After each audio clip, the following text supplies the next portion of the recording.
Hey guys, welcome to the Keepspace channel. Today we've got another Ecom tip, and today's Ecom tip, Today's Ecom tip is why 2 popular pricing strategies for your e-commerce store suck.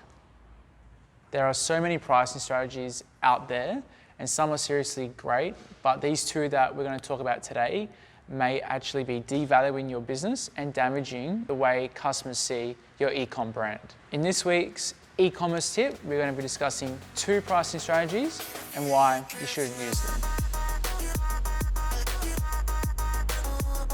So the first pricing strategy that can be devaluing your business and your brand is called cost plus pricing. So cost plus pricing is one of the oldest pricing strategies in business. Despite its age, it's definitely one of the most popular pricing strategies for e-commerce businesses.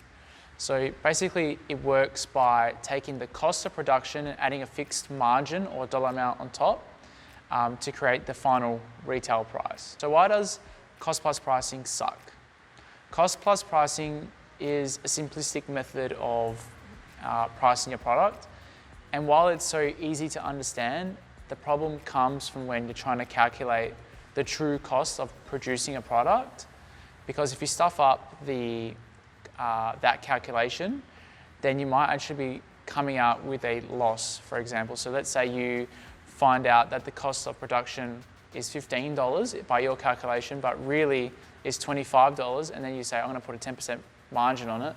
You think you're making a 10% margin for each sale, but really you could actually be making a really, really big loss. So that's where the pitfall comes with a cost plus pricing strategy. You really need to be sure of your numbers, and sometimes it's hard to measure because you got to think of things like your marketing cost, logistics cost, shipping costs. All those are variables, so it's really hard to get a perfect number so you can really get a clear picture and a clear price point that will actually work.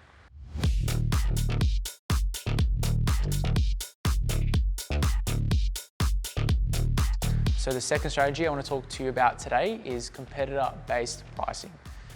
So e-commerce is a very competitive space, as you know. Some niches, especially like fashion and food products, they can be seriously saturated.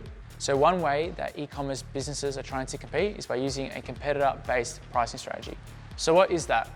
Well, basically it's working out who your competitors are and pricing your product lower than them, so then customers will choose your product because, well, it's cheaper. So why does that suck? To be honest, competitor-based pricing is basically just ineffective plagiarism up front. Running competitor-based pricing strategy relies on constant checking of your competitors and the way that they price their products, which depending on the competitive landscape can be a very time-consuming task. And you'll reach a point where your business will no longer be profitable, particularly if you're just starting out, right? So you imagine trying to compete against a business that sells exactly the same product as you, but they sell 1,000 of those products a day, whereas you only sell maybe 5 of those a day. Obviously, the bigger companies got an economy of scale, so they can actually sell their product for a much cheaper price than what you can. So if you're going to try and undercut them, you're just going to cause massive chaos within your business. Sale. 21. Well, 23. So my recommendation would be to stay away from these 2 pricing strategies, and instead, when pricing your product, think about it from a customer's point of view and maybe go through the customer's perceived value when pricing a product. What I mean by that is you can probably do some cool psychological pricing techniques.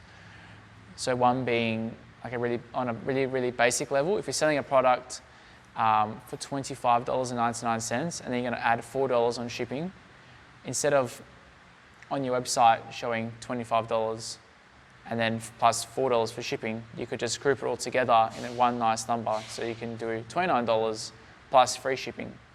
In the customer's eyes, they see the value of the free shipping and it just looks a lot more appealing than if you were to put 2 different prices on the same product, if that makes sense.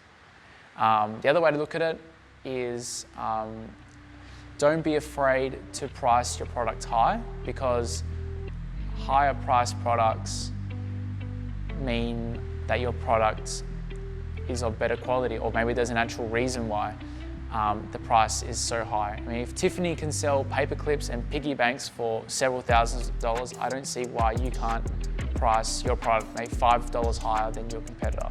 So to close up, guys, stay away from a cost-plus pricing strategy, stay away from a competitor-based pricing strategy, and think about the way the customer perceives your product. Because even if you price your product higher, that may actually be delivering a massive benefit to your business. So until next time, guys, thank you so much. Stay tuned because more ecom tips are coming up. See you later. Bye.